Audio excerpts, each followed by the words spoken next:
You are in for an absolute treat today. Today's guest is Ben Azadi. Ben is one of the world-renowned gurus when it comes to the keto diet, intermittent fasting, all the things weight loss. Ben transformed his own personal life by shedding 80 pounds of pure fat.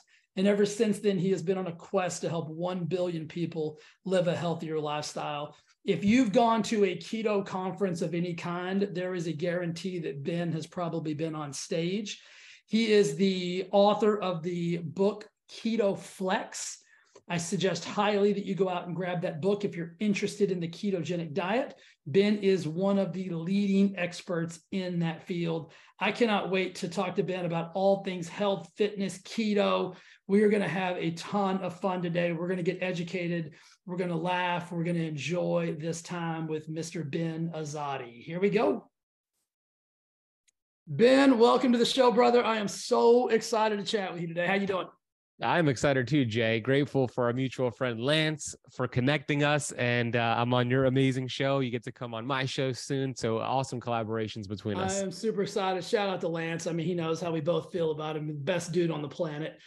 Yes. I want to start, man. I told you I was Instagram stalking you ever since Lance kind of connected us. And I said something before we started the show that I find you fascinating. And that's one of the biggest compliments that I can give, because I just think you're so passionate about what you do and why you do it that I'm really just drawn to you and your message.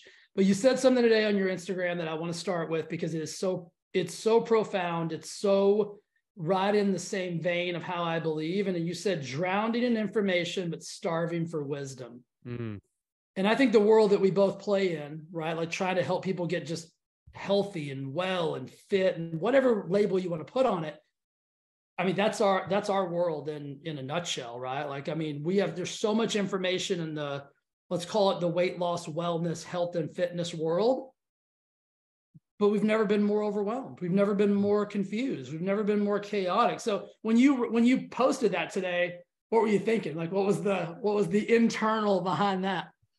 You're right. It's the day and age we live in. It's the new problem, too much information. I posted that because I get so many comments from people with that same challenge. They feel overwhelmed. You know, this person in the keto space or the health space says one thing and you're saying something else. And we have so much power in the palm of our hand in the form of our phone that it's easy to just go on Dr. Google, right, and type in whatever topic. And then you have all these millions of articles that are conflicting against each other. And it leaves the person confused. And when somebody's confused, they don't make a decision. And then you have somebody who says, I know that information. I know that. But I remember Stephen Covey, he said, to know and not to do is not to know, right? It's really not the information that's going to change our lives. It's the right information, that wisdom that people are just really desperate for. So that is my goal. I know it's your goal too, Jay, to kind of cut through all that noise and give people these proven strategies I call ancient healing strategies that stand the test of time. And that is the goal, to get that information, and not just information, but the applicable approach of that right information so they could get results right away. Yeah. I read something the other day, or I heard it. I don't care where I got it, but it's in my brain after you just said that. Like my brain, my listeners know this is how my brain works. So you're going to say something, I'm going to be like, yes. And so we may go off in these little rabbit tangents, but so it was like the definition of learning is to be put in the same situation and then make a different decision.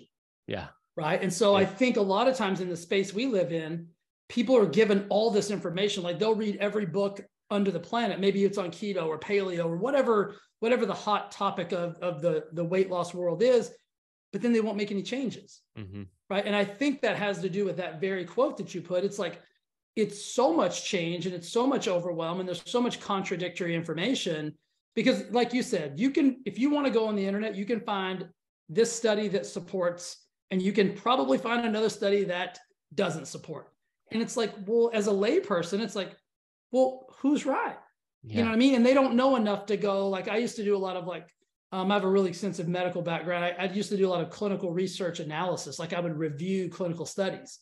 And so one of the first things I learned to do in that space was who commissioned the study, like who's paying for this, right? And if you start chasing the dollars that way, then you can realize why somebody said what they said and why the study turned out the way it studied. We won't go down that rabbit hole, but that's one of the big things. But that is the drowning in information, and then what information is valid. So I would consider you to be, and you may not like this, but I would consider you to be one of the leaders in the keto space. If there's a conference on the ketogenic diet, I don't know one that I haven't seen you at, or seen your name on the billboard or on the pamphlet. And so that carries with it a lot of responsibility, because you are one of the voices of that, of that particular movement. How do you help people sort through that? Just in your own terms, you know what I mean? Because there's a lot of info. There is, especially in keto, but in all areas of health. And you're so right. You made a lot of really good points. We can make a study look the way we want it to look. Right? Yeah, it's so easy to kind of cherry pick. And you're right. There's so many things to consider.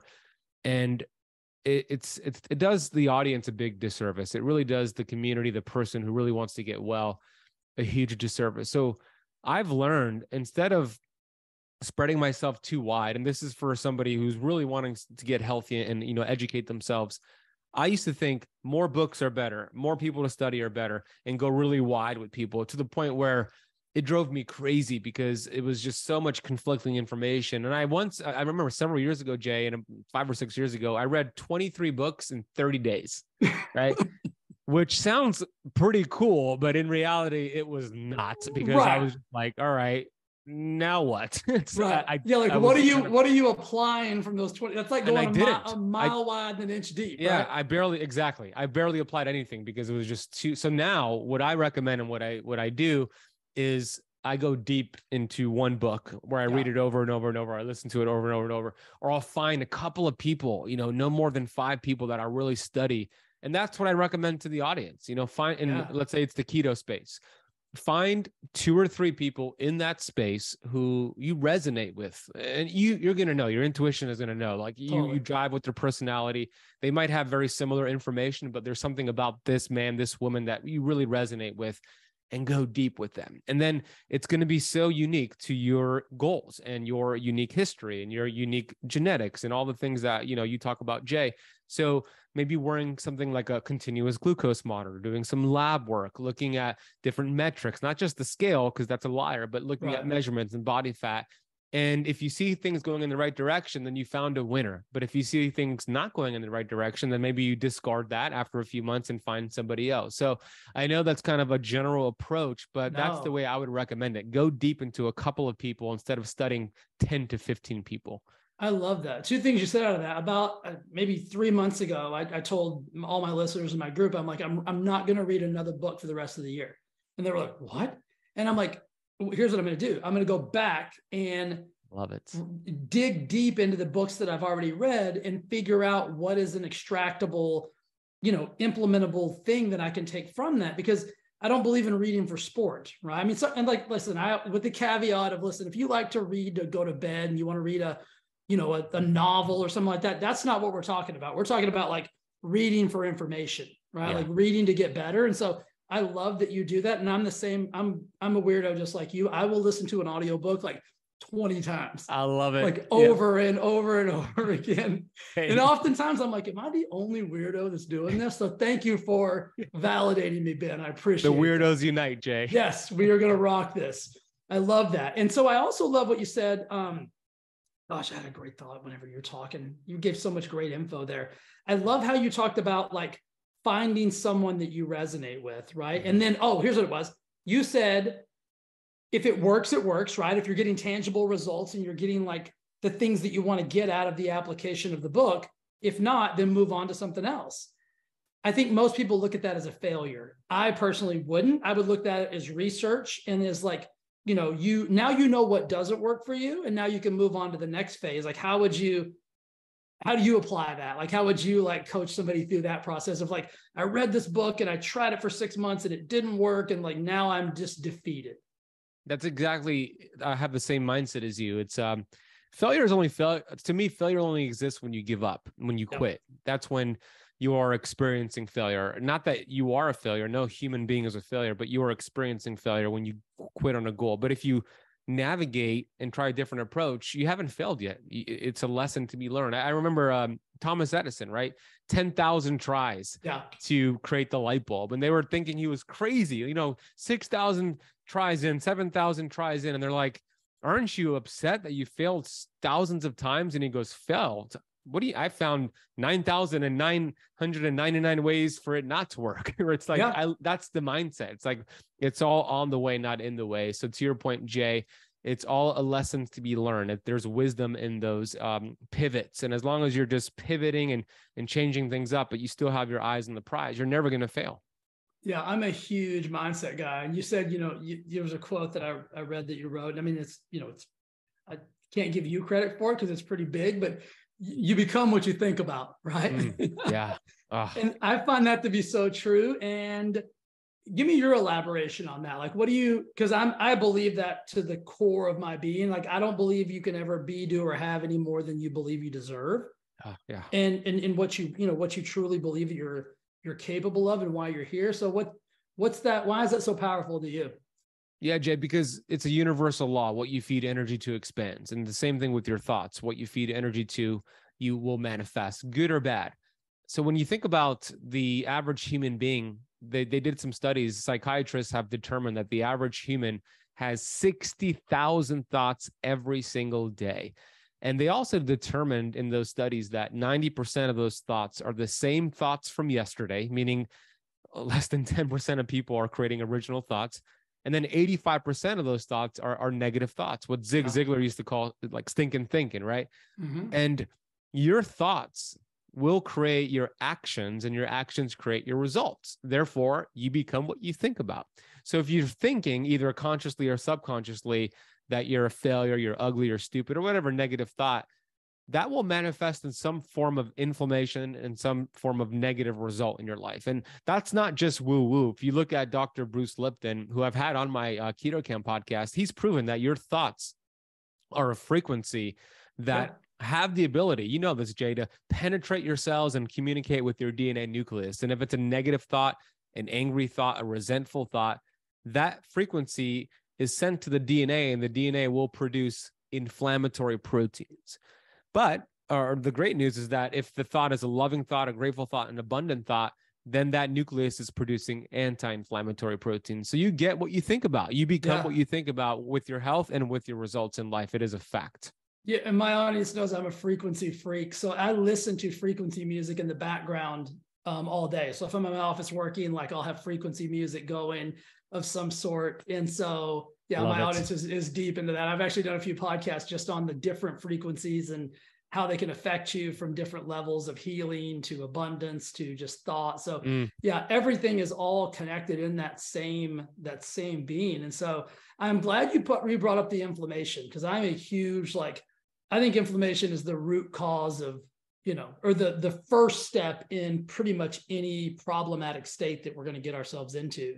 Whether it be heart disease or diabetes or all that, they usually all present first with some form of inflammation. I want to get into a little bit of your story as well. I mean, I've read it, but I know most of my listeners probably haven't heard it. Like, you didn't just fall down and land in this space, like where you are. Like, how did you get to this place and where you are today as one, like I said, one of the leading experts in the world of keto? Pain to purpose, Jay. Like a lot of us, right? We go through struggles, and for me, it was rock bottom. And when you look back at, if anybody has been through rock bottom, or maybe you are currently in rock bottom, when you're in it, it's very hard to see the blessing in that challenge that you're dealing with. And everybody's rock bottom is different. So for me, my rock bottom was in 2008. I was 24 years old. I was physically obese. So I weighed 250 pounds at that time. My body fat was 34%. My pant size was size 38. And not only was I physically obese, I was mentally obese. I was broken. I was depressed, and I was suicidal. And that is not an understatement. I was on the internet looking for the fastest ways to end my life because I was tired of hurting every single day. And every time I did that, Jay, my mom popped in my head. Every time I explored suicide, like, today is the day I'm going to end my life. I'm tired of crying and hurting. And then what would my mom have to deal with if I took my life? And I love my mom. I didn't want to do that to her. So it stopped me. But for months, that was the thought process. Every day for months.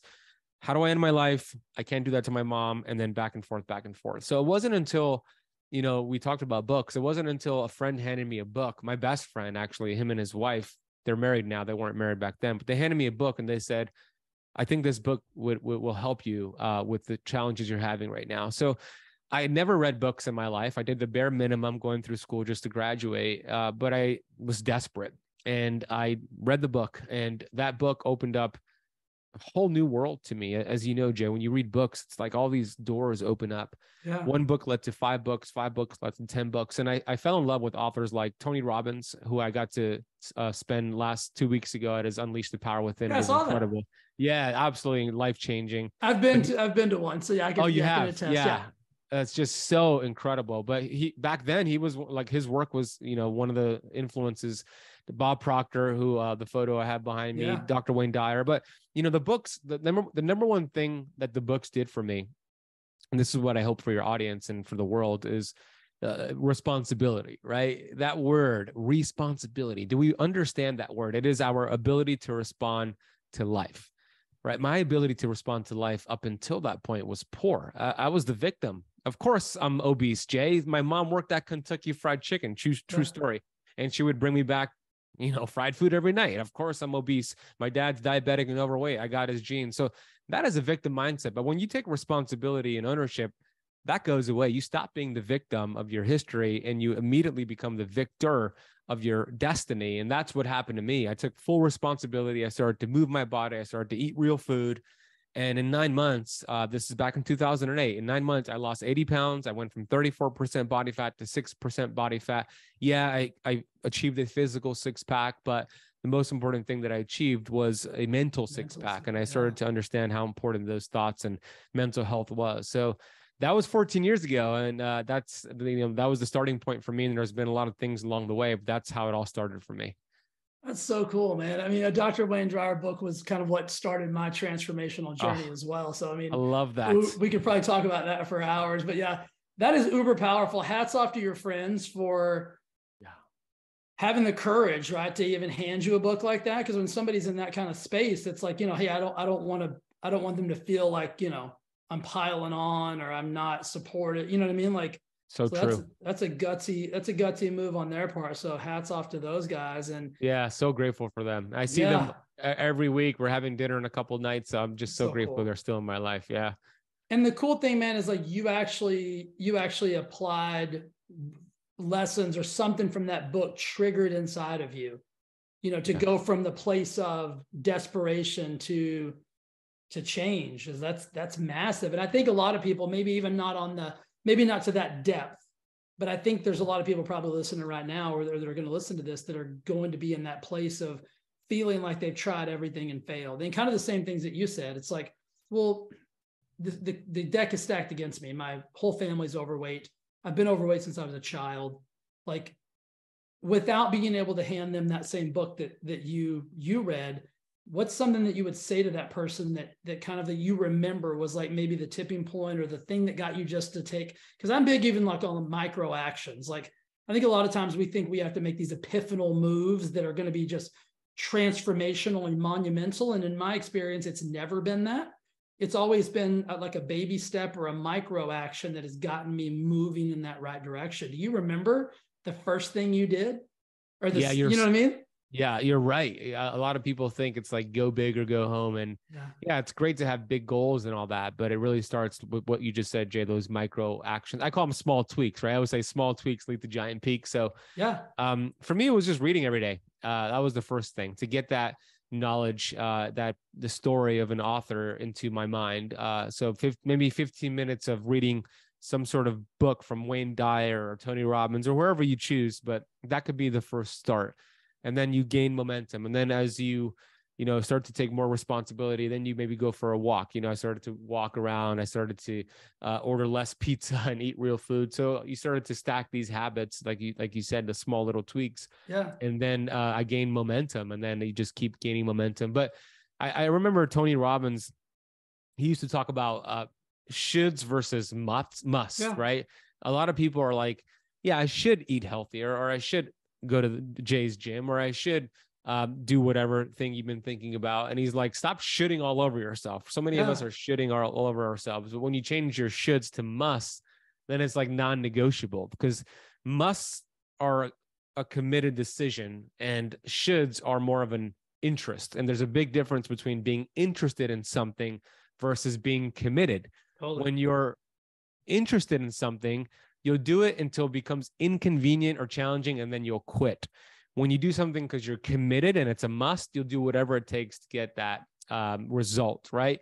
And that's the difference. I was rock bottom, and I knew I must get out of this place. Not I should get out of here, but I knew I was not going to take my life, and I was tired of hurting every day. So I turned that into a must. Now, ideally, we don't want to have to go through so much suffering to make that decision. So I would recommend not having to go through all that suffering and make that decision, and attach pain as much as possible to the results you're getting in life without making that decision to change, right? What sort of pain will come up in 5 years, 10 years, 20 years if you're not making those changes? And then what would it look like in 5, 10, 20 years if you made those positive changes? So they see the different outlooks of those futures and then turn it into a must. And that's what I did. I love that. It's like, you don't need to get the scars. You just need the stories. And so there's plenty of stories out there, right? I mean, they're just hearing yours right now. So let's don't go to Ben's extreme. Let's just use his story and his scars to change our story and maybe start making some of those new shifts. And so I think that's a beautiful thing. And I'm big on language like that. I think language is so important. Like one of the first things that I will do if somebody comes into me and says, they want to lose weight and we're just having a basic level conversation, is before they even, obviously I know they're not eating well. They're not moving well. They're not doing anything well. I'm listening to their language first. And that's the first thing I try to get them to start to move into a better place with. Because like you said, if you're saying I should, or, I never use the word can't. It's just not in my vocabulary. I don't like it. I never say I have to. I always say I get to, right? Even if it's something challenging. And so that's one of the things I say is like, you get to eat beautiful food, right? You get to, move your body. You get to, and if you'll just change those little languages, I think that's a big, big helper in that. I've listened to you talk a lot, and I find that you're probably in that a little bit of that same vein of powerful language. I mean, you have your gratitude shirt on today. I can just see the top of it, but I've seen it before. So we share a lot of those same principles. Were you, and this is kind of a rhetorical question, but like, what was your relationship with gratitude in that lowest state versus your relationship with gratitude today? And how has that been an epiphanal, mover of the needle for you? Yeah. First of all, I love that you're so aware of your language, and I am too. I'm like you, and I still to this day, even though I've worked on it so much, I still find myself sometimes saying, "Oh, I have to call my mom." Oh, guilty. Yeah, listen, right? I'm guilty. I'm not perfect. I just try. My objective is to not say that. Right. And then the goal is to become aware of it and then close that gap. Oh, I get to call my mom, or I get right. Yeah. So like you said, so that's the goal. You're not going to be perfect, and we don't expect perfection. We just expect progress, right? So I agree. Language is so important, and gratitude falls in line with everything. Every single thing we want in life, gratitude could help you accomplish that. It's not the only thing, but it is part of the picture here because, again, universal law, what you appreciate appreciates, what you feed energy to expand. So when I was depressed and suicidal and unhealthy and unhappy, and I had all these bad behaviors, there was no gratitude. There was the opposite, which is anger and resentment and just being miserable. But when you shift into gratitude, it changes your language, it changes your vibration, and it's not woo-woo. I mean, there's a part of the brain called the reticular activation system or activating system. And that part of the brain, it's the size of your pinky, and it is the selective seeking mechanism of the brain. And thank God it's there because there's so much stimulation every single day, millions of different stimulations from lights to sounds and, things on our phone and TV. If we didn't have something in our brain to filter that all out, we would short circuit the brain and we wouldn't be able to focus. We'd be like just so distracted. So this is responsible for keeping you focused and filtering out things that are not important so you could see things that are important to you. And so what you feed it, you see more of. And this is the point.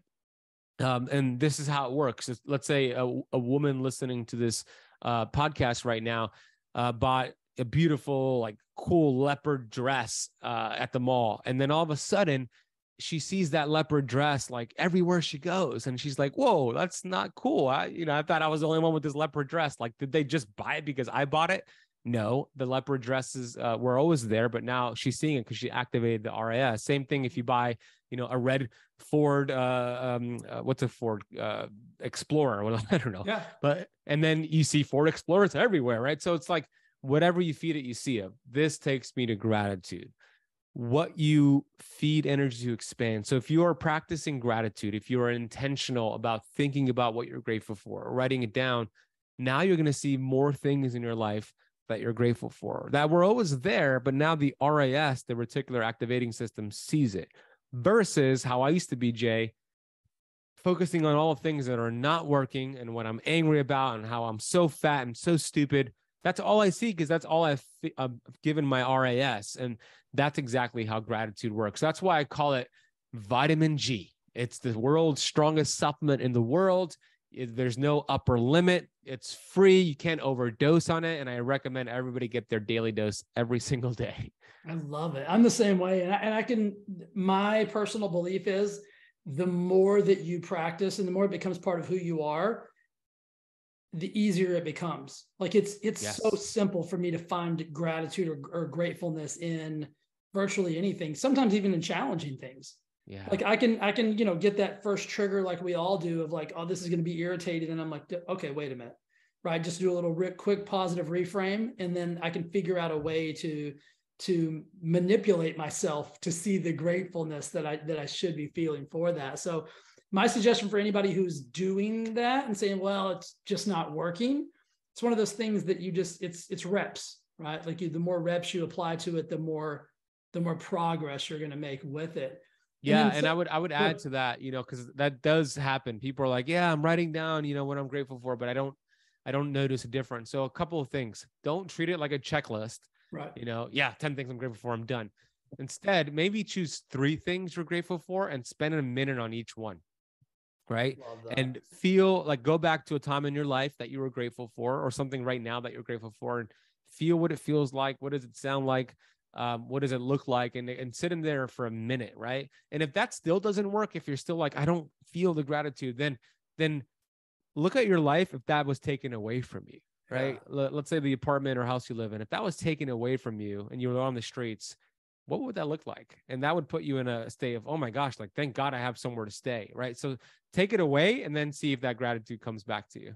Yeah. Obviously try to attach an emotional component to it. Mm-hmm. Like if you can feel as much as you're thinking about it, then it'll make a difference. You said something about like being focused on being overweight. Right. And I think a lot of people are uber focused on that. Like I got a question from one of my groups, and one of my clients said, I've lost 60 pounds, but I'm still focused on being overweight. I don't see myself as someone who has lost 60 pounds.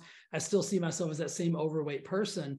And so that's a pivotal shift. Like what would you say to, how do you shift from not focusing on the current state of where you are, and then, and more so shifting that to where it is you want to be? Like, how would you use gratitude or any of your tools or resources to like shift the brain to that? Yeah, it's a great question. And that's a big challenge for a lot of people. Even for myself, Jay, when I lost my 80 pounds back in 2008, it took me 2 years until I finally felt like I was a thin person, a fit person. I still, even though I was 180 pounds, 6% body fat, in my mind, I was still an overweight fat guy. Yeah. It took me 2 years until I finally felt like, oh, I'm actually thin. Let me take off my shirt and enjoy myself, right? It doesn't have to take you 2 years. So it's just your paradigm. It is your paradigm is a multitude of habits that are embedded in your subconscious mind that just fire on autopilot. And there's two ways to change the paradigm. An emotional event, like when I was depressed and suicide, a very emotional event, I got out of it. 9/11 was an emotional event for a lot of people. It changed their paradigm, changed the way they thought.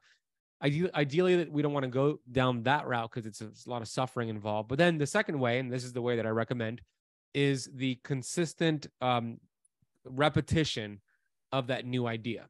So the new idea in this scenario, the person who's lost 60 pounds but still feels like somebody's overweight, is to use affirmations, as silly as that might sound to people, but I am healthy and lean, and I'm at a whatever ideal body weight. I am healthy, and just saying that over and over, writing it over and over and over. And as you do that, you change your neural pathways and these neural grooves in your brain. And it's just a matter of time before your subconscious mind accepts it as truth, because the subconscious mind cannot reject anything, right? You know that, Jay. It accepts everything as truth. It cannot determine what's real versus what's not real. And a perfect example is this. Like, I want your audience to imagine you're in your kitchen, and you walk into your kitchen and you see, you open up the fridge and you see there's a bag full of lemons. So you take one of those beautiful lemons, a nice, crispy, juicy lemon that's fresh and ripe, and you cut it in half. And you're looking at that lemon, looking at the meat of that lemon, and you bite into it. And you start chewing on that lemon. Like, is your mouth water? My mouth is watering a little bit, right? Like, it's not in front of me. My jaw actually just clenched up right here. Right? It's because the subconscious mind accepts everything. So you could trick it in a way. You know, I say trick it, but you could change the paradigm. And it might happen in 30 days, it might happen in 60 days. But the more you do that, the faster that result will happen for you. I think I've learned this from Dr. Joe Dispenza, but he was using a more, because a lot of people have like traumatic things that they keep recalling, right? And if you focus on like the being overweight, or like you, like focused on those suicidal moments, he says that the body can't delineate between the actual event itself and you thinking about the event. Meaning, like, so if you get in a car wreck and you're actually in the physical car wreck, that's one thing. But if you keep reliving it, your body doesn't know the difference, and you'll release the same chemicals and hormones and everything at the time of the wreck. So if you think about that, I mean, the human mind is a brilliant and complex, you know, probably the most complex computer on the planet, because that is radical. Yeah. And if it can do that, then we can reverse it, like you said, and move that for the positive. And so what I want everybody to hear, and Ben articulated this beautifully, is if you can think about the negative and create those negative emotions, then you can think about the positive and create the positive emotions. And it might take a little bit more work, because we are wired as humans just to be a little negative, because back in the saber-toothed tiger days, you had to be a little defensive, right? You had to be on the lookout a little more than we are now. But now, like, there's no saber-tooth tiger in the backyard. We don't really have to be on defense all the time. And so I love I am statements and those belief statements. And I think the more you drive those into your DNA, the more you begin to stand a little taller and feel a little better about yourself. So I think I'm a big believer in that. Absolutely. Yeah, I love that. You're right. It's so powerful. You could use that power for the negative, or you could use it for the positive, but it's really your choice. Yeah. And we're designed, like you said, hardwired to use it for the negative because it's for survival, that amygdala part of the brain. Right. But awareness is the most important thing here. We'll become aware of those thoughts, and it's not going to happen overnight, but close the gap between a negative thought and a powerful thought, a positive thought, and you'll get better and better. And we're still working on it. Me and Jay, we're, every day, but the goal is to just get better and better. And as you do that, then you change the paradigm, you change your physiology, and you change your results in life in general. That awareness is key. Because like I said a while ago, when you said, I have to do this, I raised my hand and said, oh my gosh, I catch myself. But I think that's the key, is the catch. Yeah. Right. It's like, I catch myself doing it, and I'm like, I'll trigger myself to be like, no, we, and I'm talking to myself in the third point, we don't talk like that. Like we do this. And so that's really, and that's the relationship that I have with myself, right? Is I'm coaching myself throughout the day. And I think the better you get and the more you move towards that, like the better that life will be. I got a question the other day, Ben, that I want to get your take on, because like I said, as a leading expert with helping people, do what it is that you've already done, right? So person says that they cannot sit down to any meal, any food, no matter what it is, good and or bad, without over-analyzing the process. I mean, like over-analyzing the food. Like, is this going to be good for me? Is this going to be bad for me? Like, is this going to make me gain weight? Is this not going to make me gain weight? And they said that their daughter had brought that up to them and said, Mom, you've always done that. And this person is overweight and currently on a journey of trying to lose that weight. Like, what's your take on that? And like, what would you say to, if I said that to you, if that was my question, like, how would you bring that back to me? Yeah. So is it more of like an orthorexia sort of thing, or is it more of just like over analyzing what this food is going to do to me? Like overanalyzing, am I doing the right thing? Like, am I eating, is this the right thing to be eating right now? Is this too much? Is this like, really simplistic for lack of a better term, but like, but no matter what it is, it could be a chicken breast and it's going to get overanalyzed. Yeah. I mean, I would say, look at what we've done for thousands of years, right? Is it a food that's a real food? Is it a whole food? It's something our ancestors ate, or is it something processed, right? So right there, if you're eating real food, I wouldn't be concerned with, is it, chicken, or am I eating too much? I would just focus, is it real food? Is it whole food, not processed, something out of a box? And if you're having chicken or having protein, the cool thing about eating real food, especially animal-based food like protein, your body is so amazing that you have these natural hormones and chemicals. You have things like cholecystokinin, leptin, peptide YY. These are hormones and signals that will tell your stomach and your brain you're full, put down the fork. So you don't have to worry about it. You don't have to overanalyze it. That is if you eat real food and eat real protein. But if you're eating processed food that's devoid of that, then you have to worry about it. Then you're probably going to overeat. Then you're going to be hungry after you eat a meal. So I would say, just if you eat real food that our ancestors ate, then don't even worry about it, because your body is amazing and it'll take care of the rest for you. Totally agree. I think I wrote down real food versus, I call them food-like products. Yes. I think the majority of the American diet is not made up of real food anymore. It's made up of like food-like products. Exactly. And so I always say, like, if it comes in a box, and I'm really big on like trying to get people to like look at labels, and like, if you flip something around and it's supposed to be, well, I mean, first of all, real food very rarely comes with a label. Yeah, that's right. If you're going to buy an avocado, there's no label. Banana, there's no label. Yep. No label. There's no label on steak. There's no label on, things of that nature, like also contains, right? If something says also contains, it's probably going to contain some things that you don't want into your world. As you go to these conferences, Ben, you get to talk to people. It's like, what are the questions that come from the audience? Like, I mean, I know that's a big question, but like, what do you feel like is the theme of the weight loss world that you're kind of playing in? Like, what's the message that you're trying to get people to understand about food, right? Because it is so confusing, kind of going back to like where we started, right? We drown in info, but lack of wisdom. And so when somebody comes in to a keto conference, like, they're coming for wisdom. They're coming because they trust that, hey, Ben's going to be there, and he's going to give me some tools and some strategies that I can actually use. Do you find the people in the audience are overwhelmed, and you're trying to simplify it, or what's the general consensus? Absolutely, they're overwhelmed.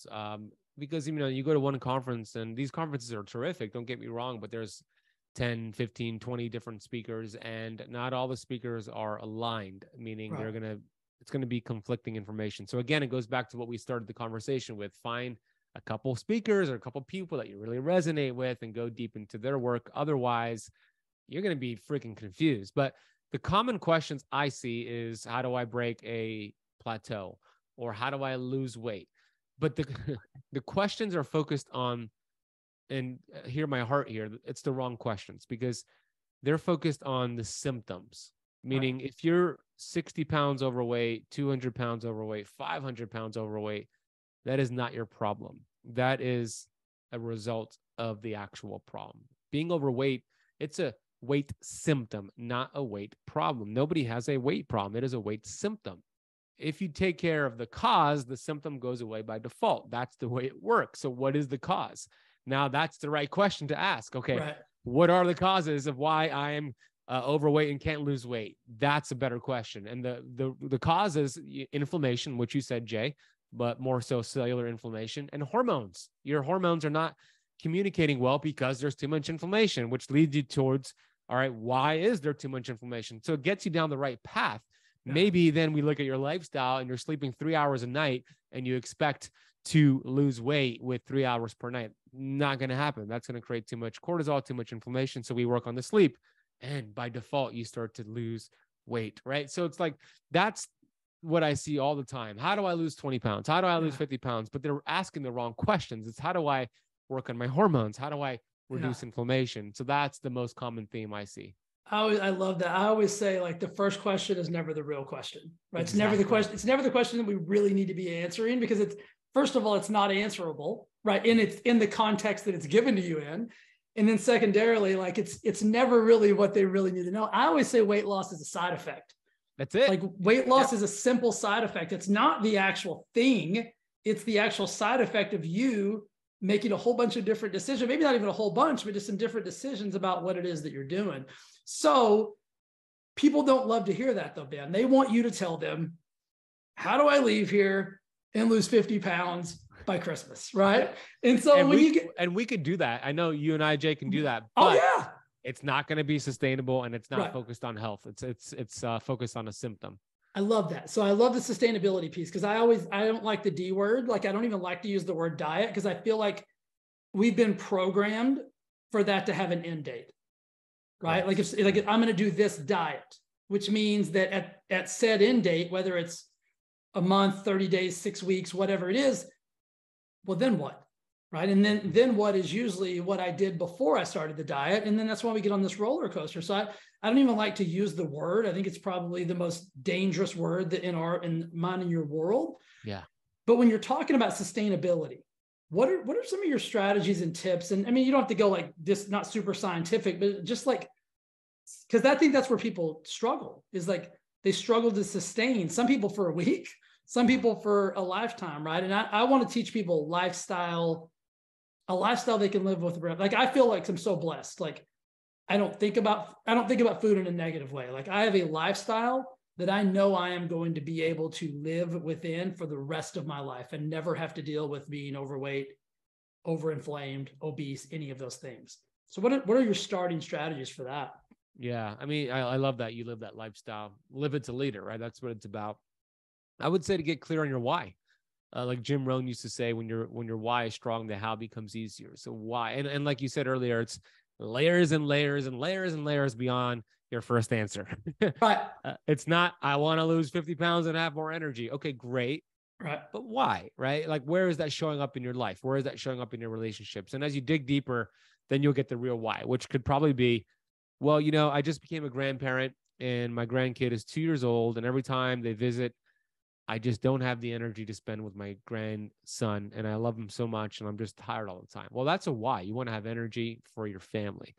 Or you're a husband and you go on vacation with your wife all the time because you're financially, independent. So you go on these amazing vacations, but you're hurting all the time. You have to sit down. You got to take naps at the hotel, and you're complaining, and it's affecting your relationship. Like, that is a why. You want to make sure you have a healthy relationship with your wife, So you get clear on the why, number one. And then number two, choose health over dogma, right? And I see this in the keto space, not just the keto space, but all over the place. And this is a message, Jay, that is controversial in my space, the keto space. And to be honest with you, a lot of people in my space that teach keto and do keto forever don't like my message because I don't like that message of being dogmatic. I think keto is a great tool, not a diet, like you said, but a tool, but it's not the only tool, and we don't do it forever. We use it to achieve metabolic flexibility. So whenever you're teaching something or doing something because you're so dogmatic about it, you're going to get yourself into trouble. And I've been there myself. When I started keto doing it in 2013, I was a vegan in 2012. I was dogmatic. So I would say choose health over dogma. There's not one nutritional approach for us all, and always mix up your nutrition. So I teach keto flexing. I teach going in and out of ketosis. So that would be my 2 tips right there. Get clear on your why and choose health over dogma. I love that. And so you said a couple of things there. Could not agree with you more about the flexibility. Like, people always say, Jay, what should I eat? I'm like, well, that is an impossible question for me to answer, right? I can tell you what I'm going to have for lunch, but it may not be the best option for you for lunch. So true. And so you just released a new video, and it's the 5 mistakes. I could butcher this, so you clean it up. 5 mistakes that you made when you first started doing keto. Yeah. So 5, not just what I made, but what I've seen over the last 10 years. So 5 mistakes that I see people make on keto, and we have to stop doing immediately. Okay, so we can, and all of Ben's stuff is in the show notes. I mean, the books, how to follow him. We're going to go through all that at the end, but so we'll go to his YouTube channel and watch that for anybody who wants to know those 5 mistakes. You did say, I don't know if you said this on one of your Instagrams or whatever today, but you said something about being dogmatic when you first started, and about how that became a problem for you. Was that because of like the programming that you had, kind of almost like a dieter's belief that you had to go all in, so strict? I'll call it like the starvation deprivation mindset. Because oftentimes if we think, hey, I want to lose weight, our first thought process is, well, I'm gonna have to starve myself. I'm gonna have to deprive myself. I can never have cake ever again in my entire life, or it'll be ruined. Like, we think like that. Yeah. And that's so, in my belief, that's so wrong, right? You're right. It's a dieter's mindset. And that's what I did for most of my life. You're right. How did you break that? Do you remember? Yeah. So I broke that when I started to realize that I could do something radical like that and cut calories, or, do an approach, and I'll get results, and my community will get results when I teach it to them. But those results are short-lived. And it's like, okay, there's only so many calories you can cut. There's almost only so many carbs you can cut. There's only so many extremes you can get to. And this can't be sustainable for me or for, my future audience. So I learned that the goal is metabolic freedom, a metabolic flexibility, that we have these two energy systems, if you will. I'm just going to simplify this, that one pathway is burning sugar and glucose, and then the other pathway is burning fat and using ketones. Both pathways are not bad. Both pathways are not necessarily good, but depends on how you use them, right? The problem is that most people are stuck burning sugar. Right. There was a study that came out in 2018 from the University of North Carolina, Chapel Hill. Over 8,000 people in this study, looking at, for years, they did this study looking at blood pressure, other metrics for health, A1C, insulin, on medication, off medication. They wanted to determine, Jay, how healthy is the American adult population. And they determined at the end of the study that only 12% of American adults are metabolically healthy, meaning 88% of American adults are metabolically unhealthy. And this was before COVID. It got worse after COVID. So from that, we see that it's not about being radical on any side. It's about metabolic flexibility. So I started to learn that it's about having a healthy metabolism, not speeding it up or slowing it down or whatever, but having a flexible metabolism. So as I started to understand that, I started to make sense that, keto to an extreme is not good. Vegan to an extreme is not good. Cutting calories to an extreme is not good. The goal is to have metabolic flexibility, because when you have that, like you said, Jay, it's so sustainable. You don't have to worry about, all right, how many calories are in that, or how much protein's in that. So that's the name of the game. We want to choose metabolic flexibility. I could not agree more. Like I kind of have the moniker, like for my own personal life, is like, I think I have like the whole discipline equals freedom kind of thing that I live by. It's like, I'm disciplined so often that it gives me the freedom to do what I want when I want to do it. Like, I'm not a big pizza guy. Like, it's just not my thing. I'm not a big Italian food lover, but my wife, Lori, loves pizza and she loves Italian food. And so if we go somewhere that has amazing pizza, then I'll eat pizza. Like, I'll have a slice or two of pizza. And I always say, guys, guess what happened to me? They'll be like, what? And I'm like, nothing. You didn't die? Nothing. I didn't gain any weight. You didn't gain 50 pounds, Jay? I didn't die. Like, my body didn't shut down. Like, it's all, oftentimes I'm not a big sweets guy either, but like, if I'm I always say this, if you're going to treat yourself, like in something that you like, if you love sweets or whatever, like, don't go to the grocery store and get like the blue Keebler Elves package that's been there for like 17 years. Like, find the best bakery in your town. And go buy one chocolate chip cookie, take that thing home and enjoy the crap out of it. Right. Then I don't feel like there's anything wrong with that. Like, that's the flexibility. Do it right. Yeah. That's the flexibility that I want people to understand, is like, if you're so strict and you're so rigid, you will eventually break down. I love the fact that you're also willing as a leader in your space to say some different things, because I think that gives you more, in my book, that gives you more credibility, because you're not just willing to like, hey, if we say this, like somebody might not think we're full keto, right? The keto police is coming. And then I'm going to get in trouble, and then it's going to be a whole big deal. So I commend you for being willing to have your own voice and to step into that. And is that kind of what Keto F.L.E.X is all about, the book? Yeah, exactly. Keto F.L.E.X, my thought on keto is that it's not a diet, it's a metabolic process. And there's nothing new about keto.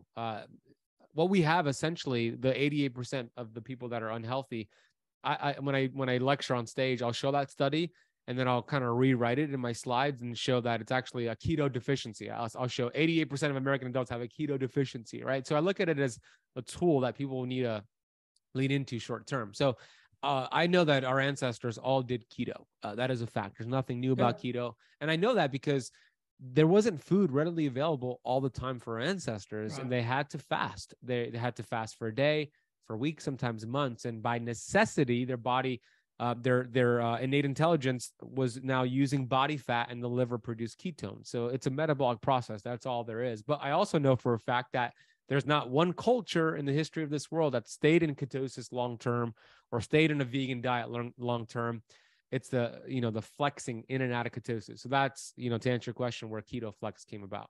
Do you talk about intermittent fasting at all in your book? Yes, I'm a big, I love intermittent fasting the right way. Yes. Yeah, me too. I'm the same way. Like I believe, and I think, and I also want to reiterate, my belief is that is also not a diet. That is correct. That is what our ancestors, that it was their life. It's, because like you said, they couldn't go to Whole Foods and get strawberries 12 months out of the year, right? Like they got a strawberry in April once a year. Yeah, they genetically ate it hardwired. Yeah, we are to do fasting, feast, famine cycling. Absolutely. Yeah, I've been intermittent fasting for probably 10 plus years now, and it is I can't even possibly think about going back. Again, I wish I would remember to say, you might have even said this.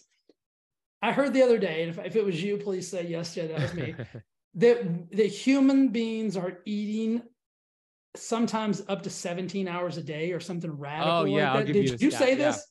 So yeah, it was me. So the average American adult is eating 17 to 23 times per day. 22 times per day. You said that, man. I slammed my computer shut. I was like, because it's so true. Like I was that's all we're doing, right? And so it's the grazing. I'm not saying they're sitting down at a table and eating a full meal 17 to 23 times a day, but I'm saying they're grazing up to 17 to 23 times per day. It's insane.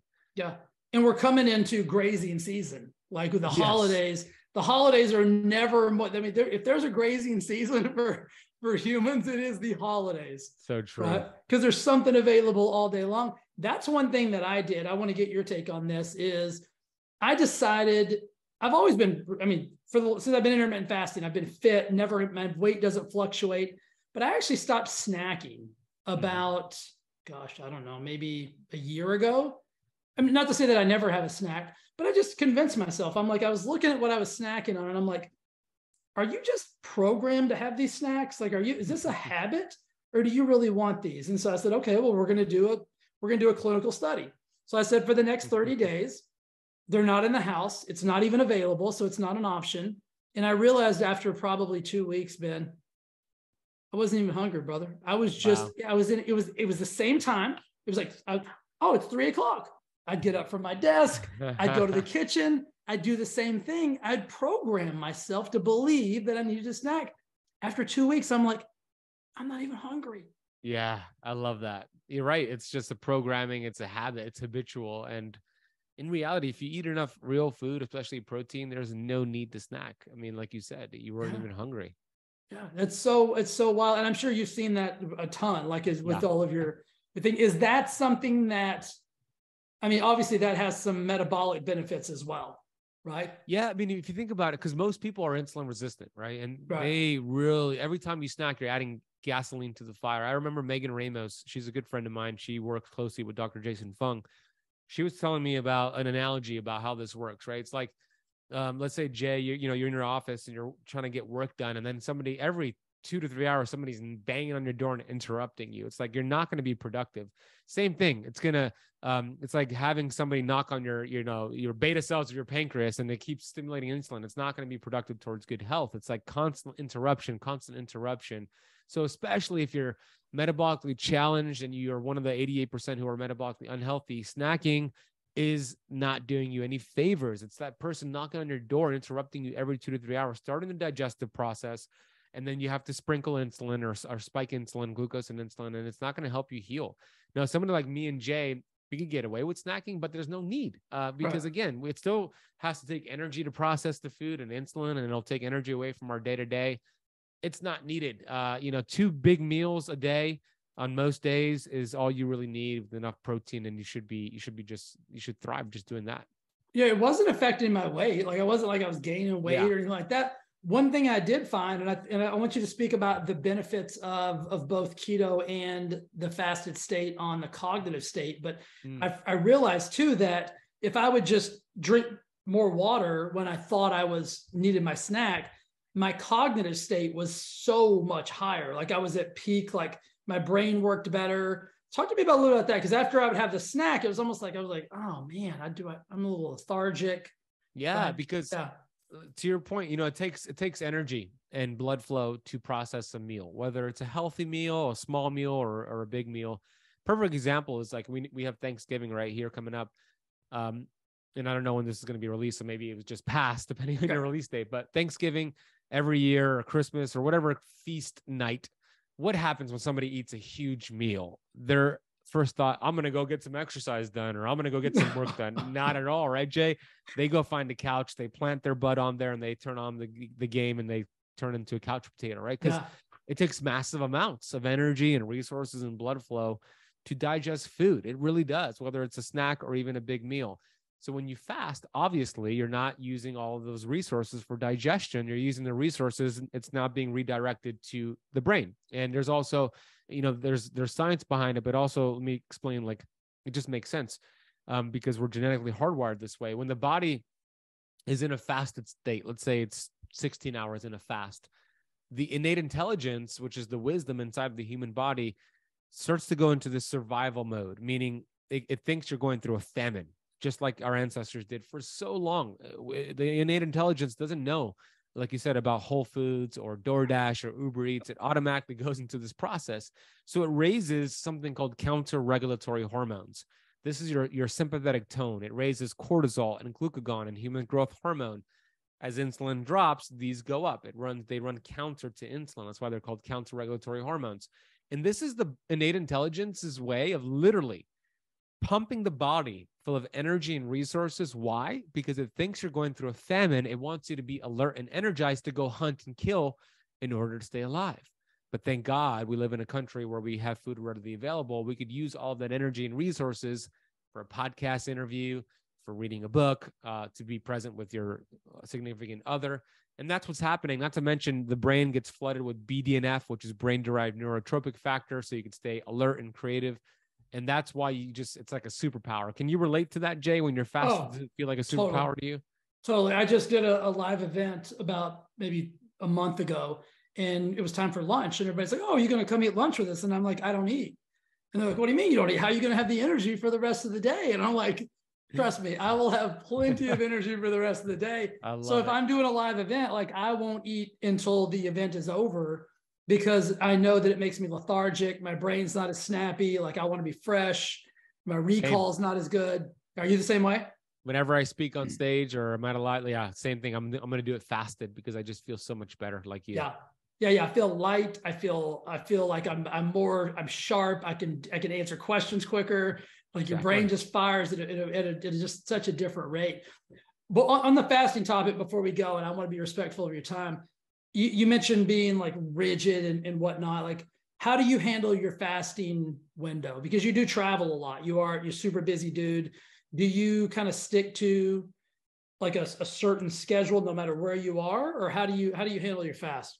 I think it's important to constantly change your schedule. Not only because it keeps things fun and interesting, but it also benefits you because, as you're a fitness guy. If you've got members in your gym, right, your Thrive Fitness Studio, and you give them the same workout every single week, what happens, Jay? Right. Yeah. Well, first of all, they get bored out of their mind. They get bored. And second of all, they're like, I'm not getting results. Like, exactly. Right. So every great fitness coach like Jay knows, okay, the magic is in the variation. I got to, 1 week is high rep, low weight. Next week is high weight, low rep, and change the movement. Same thing with your fasting schedule. The more you mix things up, your body has to adapt and you get results. So to answer your question, I'm always mixing up my schedule intentionally. So I might have breakfast one day and then skip breakfast the next day. And the cool thing about being metabolically flexible, as you know, and I do travel a lot, I'm not going to eat on an airplane. I'm not going to eat at the airport. because it's toxic and, that's not real food. It's like you said, food-like substances. So I'm just going to fast. And if I have like an 8-hour travel day, I'm fasting that whole day, and it's no big deal. I have body fat and I could do that. Right. So it allows you to have this flexibility versus a day where I'm back home and I feel like yesterday I fasted all day. I'm going to feast all day. I'm not going to fast today. So it's the variation. But to answer your question, in general, most days my eating window is between, let's say, like 12:30 p.m. and 4:30 p.m. on most days. But I'm not, committed to that. I'm not rigid, and I mix it up all the time. Do you like that smaller window? I do like that small. I prefer to skip breakfast, to be honest with you, but there's a lot of research that shows it's beneficial to have breakfast and skip dinner. So I intentionally mix things up because of that. Yeah. The more I've done it, again, guys, I've been doing this for over 10 years. So take this for what it's, for where I'm at, not where you're starting at. But yeah, I love like a smaller feeding window. Sometimes I'll have like a 4 to 5 hour feeding window max. Same. Yeah. And I feel the sharpest. I sleep the best. Everything just is really, really beautiful. Ben, listen, dude, I could talk to you for ages. So obviously we're going to go by Keto Flex so we can understand the principles and all that about that. What's the easiest way for people? And again, guys, everything Ben has to offer is available in the show notes, and it'll be in all of the promotional, on socials and everywhere. So you'll be easy to find them. But Ben, where is the easiest place to find like all your jazz and like everything about you? Yeah, thank you, Jay. It's been awesome chatting with you, and we're going to have another conversation very soon on my podcast next week. So the Keto Camp podcast would be a great transition for your audience if, since they're listening on a podcast.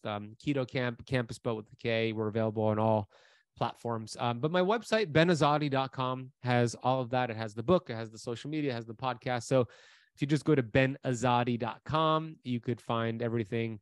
And I hopefully this resonated with your audience. And, if there's one thing your audience could do out of this conversation, is to change your thoughts. You change your thoughts, you change your life. Let that be the first thing that your audience does. That's, you took the words out of my mouth. I was going to ask you, like, what would your parting words be? And I could not agree more. And taking it back to kind of where we started, guys, Ben posted this today, and it's, drowning in information, but starving for wisdom. I think one of the best things that you said, Ben, was just find a person or a couple of people that you resonate with, that you just feel a connection with, and a vibe. And we talked about that before we started the calls, like, talking about our buddy Lance. It's like, you just know, right?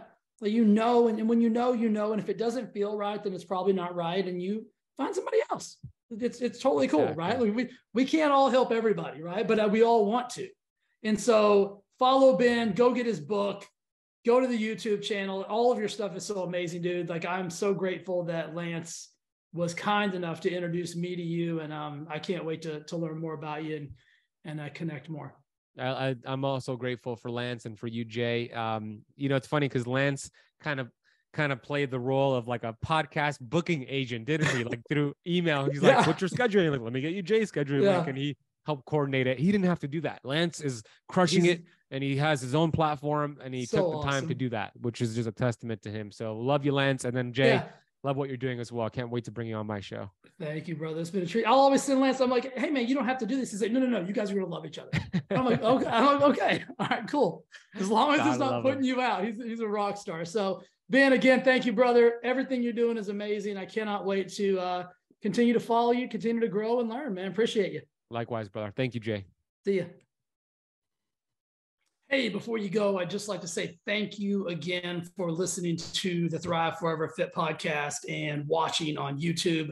It means the absolute world to me. And if you would do me one favor, and that is simply subscribe and review this podcast on whatever platform it is that you enjoy it on, YouTube, Apple, Spotify, doesn't matter. I would absolutely be so grateful and so thankful if you do that for me. Thanks again for listening, and I'll see you again next week with an awesome, awesome episode. Bye.